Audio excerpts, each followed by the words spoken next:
po ng pagtitipo na ito sa milyon sapagkat this is the first Visayas League mga ng dili mayo pagbubuo ng konferensya kontra sa digmaan na isinusulong ng Amerika at ni Marcos Jr.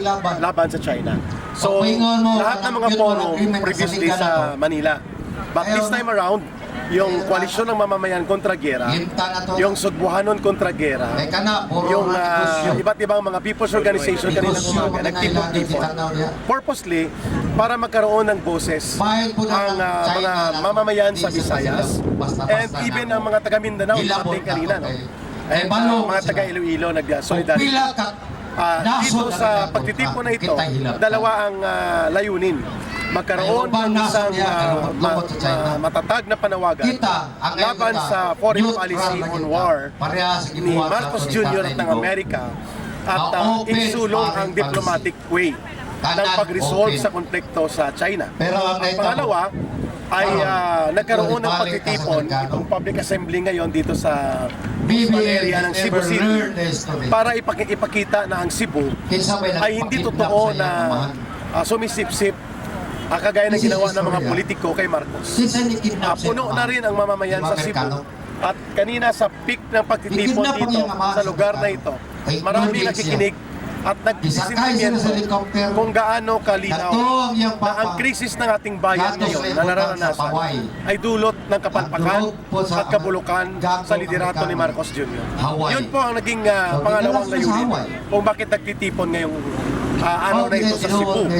At ako naman bilang bahagi ng isang malaking people's organization, ang Sambayanan, nakikipagkaisa kami every time there is an opportunity na ang mamamayang Pilipino ay magkaroon ng collective stand against issues na sa tingin namin ay may epekto sa kaligtasan, pangsiguridad at kabutihan ng mamamayang Pilipino.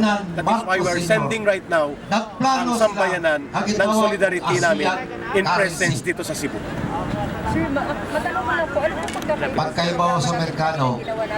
Hoy, ang kanina, ang conference was an internal consolidation, pangloob na pagbubuo ng alliance ng iba't ibang Visayas organizations upang magkaroon ng manifesto and panawagan laban sa digmaan ng patakaran ni Marcos at ng Amerika, especially sa China.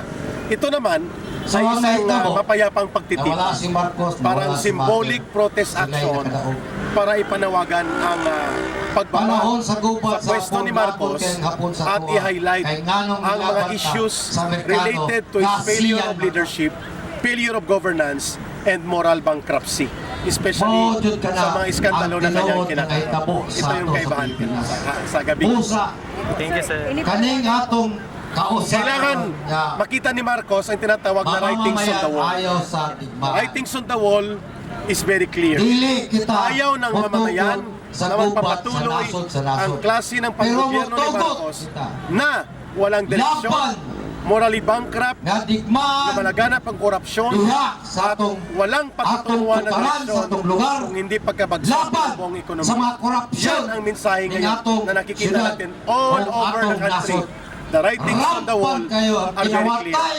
Marcos must go upang isalba ang buong bansa. He is the real